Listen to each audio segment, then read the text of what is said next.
Mutton role, তার জন্য নিয়ে নেব খানিকটা মাটন, যেটাকে লবণ হলুদ দিয়ে আমি সেদ্ধ করে নেব। দিয়ে 3-4টে হুইসেল দিলেই কিন্তু মাটনটা বেশ ভালো করে কিন্তু সিদ্ধ হয়ে যাবে।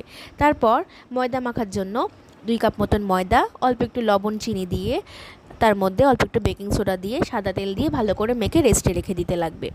এবারে মাটন থেকে জলটা ছেঁকে নেব, ছেঁকে নিয়ে ছোটো ছোটো করে কেটে রেখে দেবো। এবারে একটা পেস্ট বানিয়ে নেব, তার মধ্যে থাকবে কাঁচা লঙ্কা, রসুন কুচি, আদা কুচি দিয়ে একটা পেস্ট বানিয়ে নিলাম। এবারে কড়াইয়ের মধ্যে সামান্য তেল দিয়ে, সাদা তেল বা সর্ষের তেল দিয়ে, কুচনো পেঁয়াজ, আদা কুচি, রসুন কুচিগুলোকে দিয়ে, স্বাদ মতন লবণ দিয়ে, অল্প একটু কাশ্মীরি লাল লঙ্কা, গোলমরিচ গুঁড়ো, চাট মশলা, জিরে, ধনে গুঁড়ো দিয়ে মাংসগুলোকে দিয়ে দিতে লাগবে। সয়া সস, টমেটো সস আর ভিনিগার আর স্বাদ মতন লবণ আর কাঁচা লঙ্কার ওই পেস্টটা দিয়ে ভালো করে নেড়ে চেড়ে বাস রেখে দেবো। এবারে রুটিটাকে ভালো করে বেলে নেব, ডিমটাকে ফেটিয়ে নিয়ে তার মধ্যে দিয়ে দেবো, রুটিটার মধ্যে দিয়ে ভেজে নেব। এবারে বাস তুলে নিয়ে মাটনের গ্রেভিটা দিয়ে কাঁচা লঙ্কা, পেঁয়াজ, লেবু, চিলি সস, টমেটো সস দিয়ে মুড়িয়ে বাস সার্ভ করুন গরম গরম এগ মাটন রোল। অবশ্যই কমেন্টস করে জানাবেন।